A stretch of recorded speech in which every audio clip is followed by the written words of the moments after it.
And may I remind my colleagues to limit their questions to 10 minutes, and then subject to second round of questioning. And Thank you. the 10 minutes would include the response, Your Honor? That's what they told me, yes.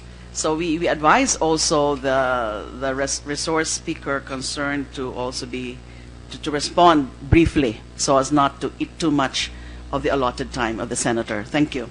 Thank you, Your Honor. I'd like to address my first question to any member of the PNP. It's been 54 days, di ba, to date, since you started this no-nonsense, bloody fight against illegal drugs.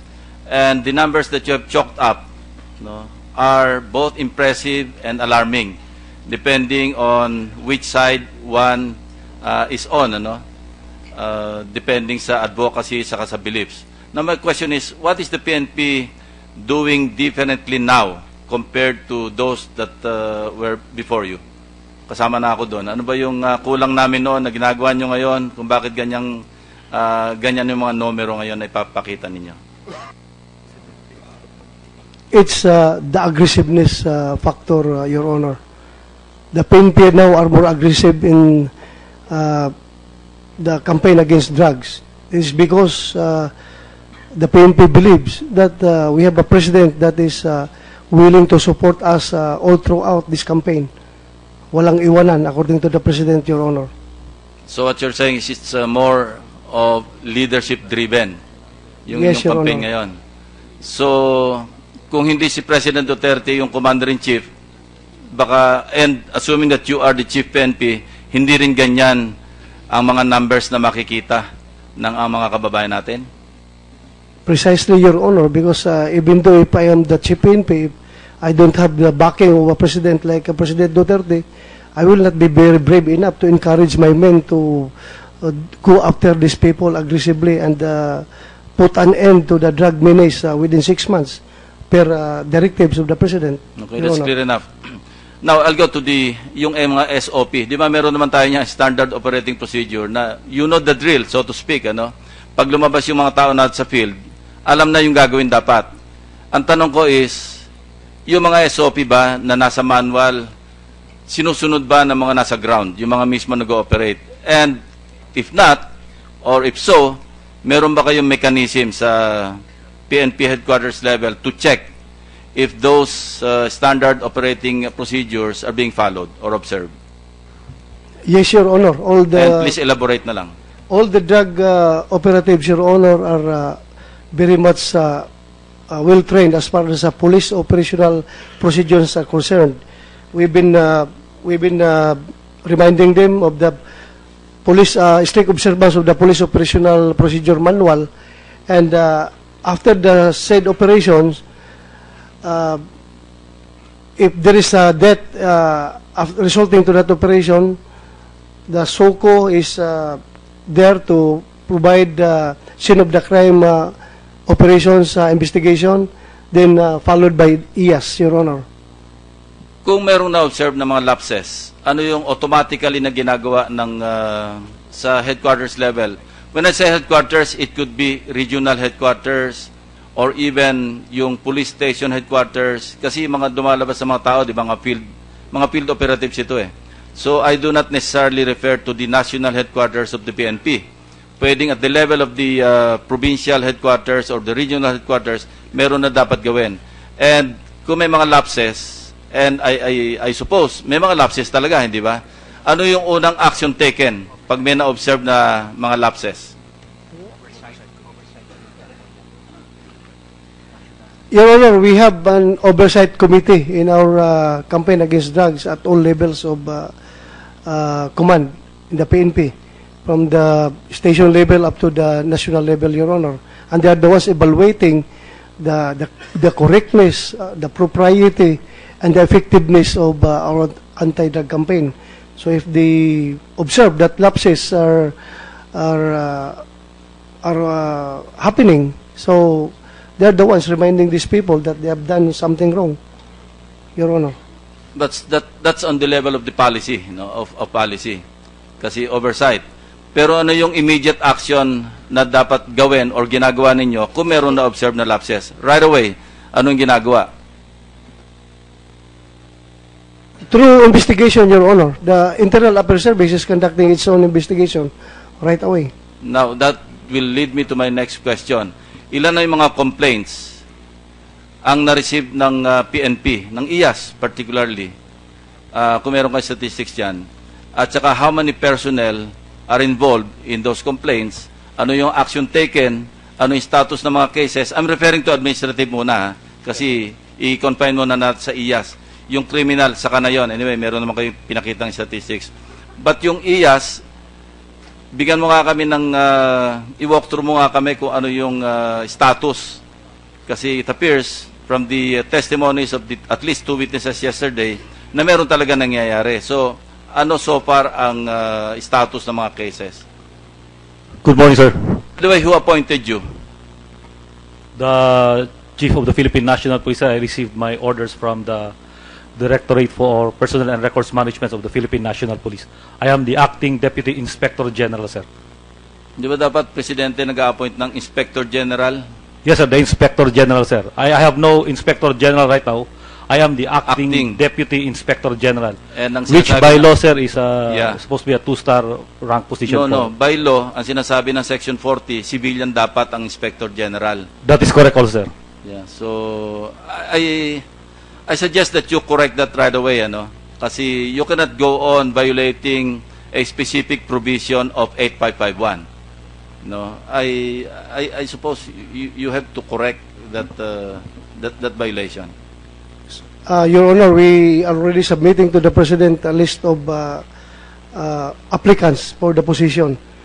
And Civilian na we will follow that up with the President, Your Honor. Now, doon sa baba, I understand parang separate, parang technical service na ng PNP yung personnel under the IAS. Totoo ba to? Yes, sir. So, puro PNP ito. May mga lawyers din, sir, na civilians na doon sa baba, sir, sa mga regional offices namin sa IAS. So, it's treated as a technical service, like the medical service, dental service, legal service, parang ganyan na yan. Yes, sir, but with more autonomy and more independence in our operations, sir. It should be. Anyway, sagutin mo na yung tanong ko kanina. Yes, sir. At the moment, sir, the statistics of the Internal Affairs Service process, sir, from the independent and autonomous collation of data, which we always pursue sa IAS, sir, is that we have recorded 569 police operations resulting to similar 581 killed in these same drugs operations. And we have investigated these cases, sir. Pending for investigation right now are 222. And we have terminated, sir, the investigation of 23 of these cases when we have proven them to be legitimate.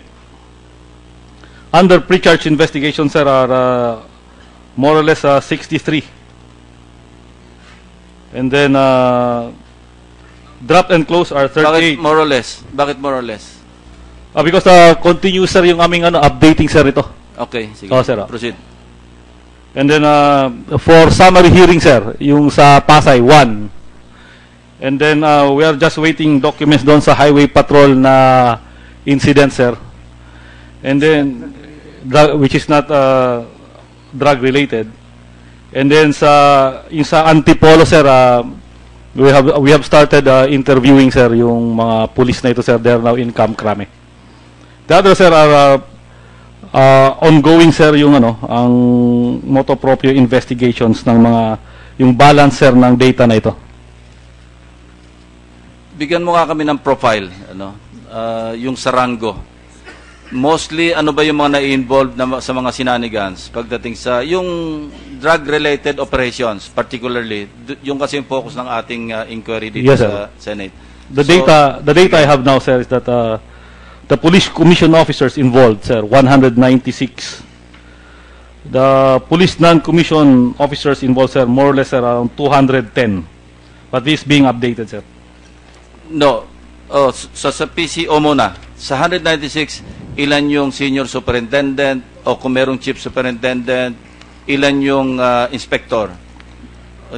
We have sa data namin, sir, January 2016 to August 17, 2016. There are no police chief superintendents involved. Zero, sir, ang aming data doon. Yung pinakamarami na lang, wag mo na isa-isahin. Anong pinakamarami? Most prevalent na rango? Ano yung Police senior inspector, sir, at 62.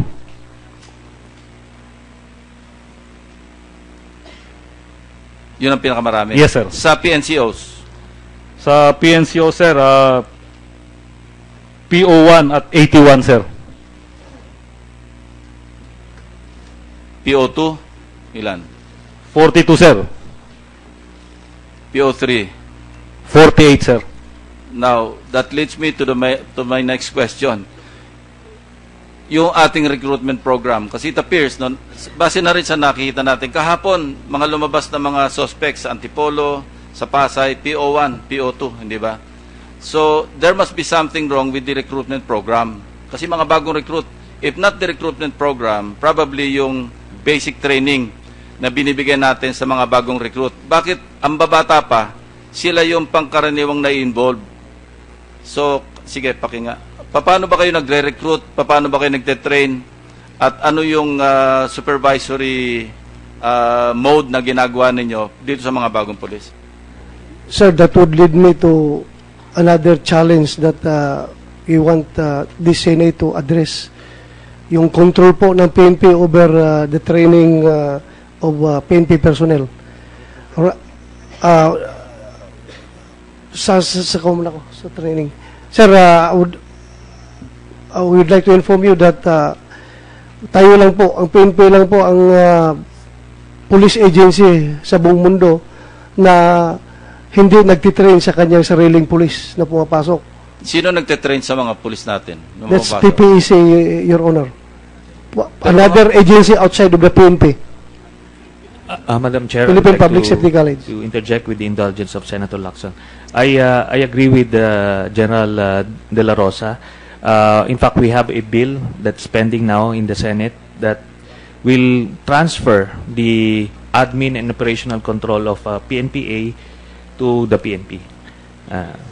To PNP, sir. No, PPSC or PNPA lang? No, under PPSC, there are several Yes. institutions, sir. So it's only the PNPA that will be PNP transferred to the Yes, sir. PNP? Yes, sir. Di ba yung PNPA under ng PNP? Kasi ang superintendent dyan, PNP officer?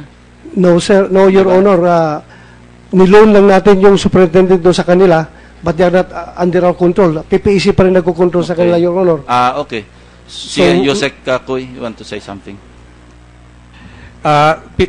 PPSC is one of the bureau under the DILG, sir. And under the PPSC are the following offices: the PNPA, the PNTI, which trains the new policemen, the PO1. There's also the National Police College.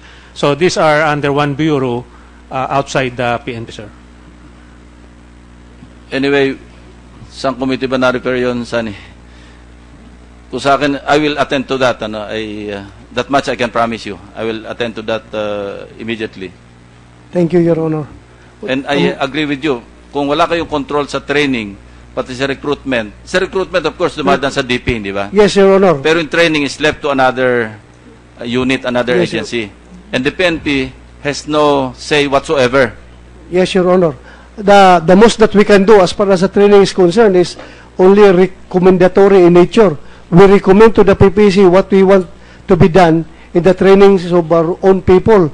But if PPC doesn't accept our recommendation, then wala po kaming control sa kanila. So that is why we strongly recommend, Your Honor, that ibalik po ninyo sa amin yung control over these training institutions. Ibalik natin sa PNP. Noted and well taken. Kinalabit na ako, tapos na yung 10 minutes ko. Second round na lang ako, Madam Chair. Thank you, Senator Lacson.